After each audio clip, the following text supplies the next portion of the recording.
Lectura crítica. ULAPAD 2015, realizada por el odontólogo Jorge Luis Mesa Fernández.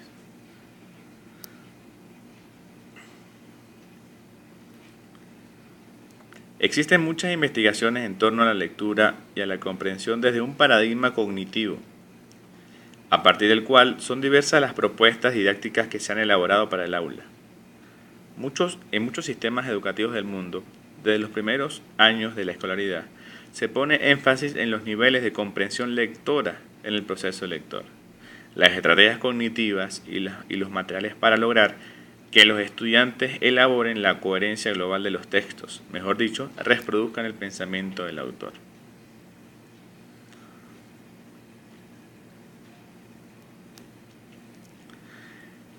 La lectura, así entendida, no es suficiente para la formación del pensamiento crítico en la universidad.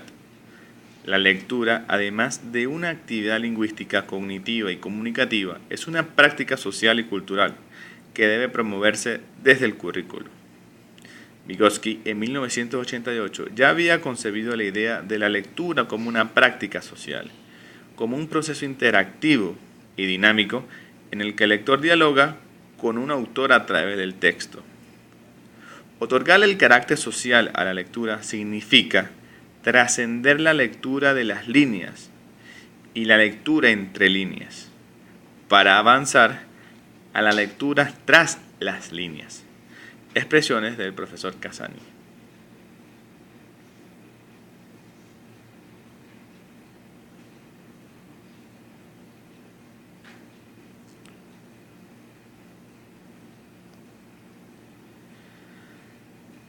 La lectura crítica nos permite acceder al pensamiento crítico, el cual cumple un papel fundamental en la formación de los ciudadanos conscientes y responsables.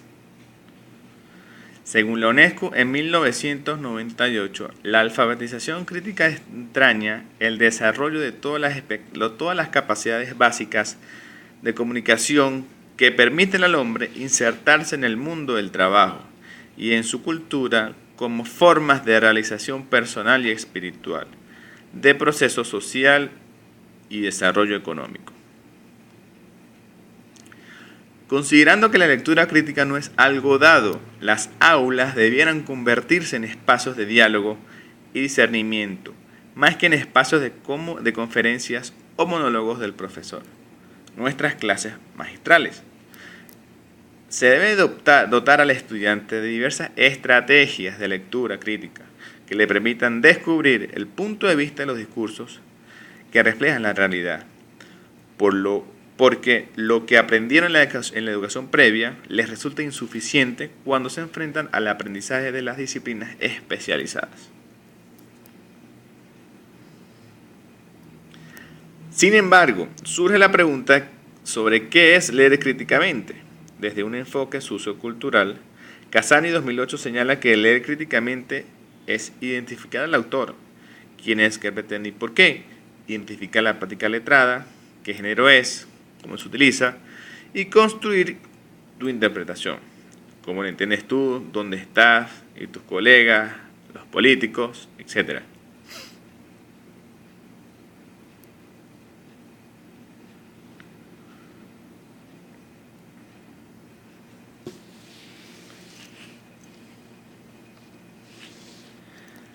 La lectura crítica es una disposición, una inclinación de la persona a tratar de llegar al sentido profundo del texto, a las ideas subyacentes, a los fundamentos, razonamientos y a la ideología implícita, para considerar las explicaciones alternativas y a no dar por sentado cuándo podría ser razonable ponerlo en duda. Esto lo dice Smith en 1994, Casani en el 2004-2008.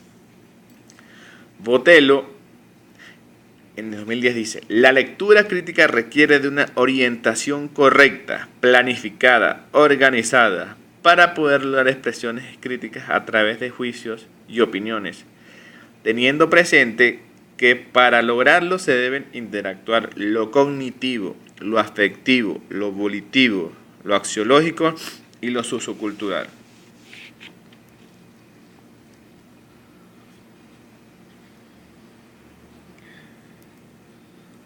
Muchas gracias.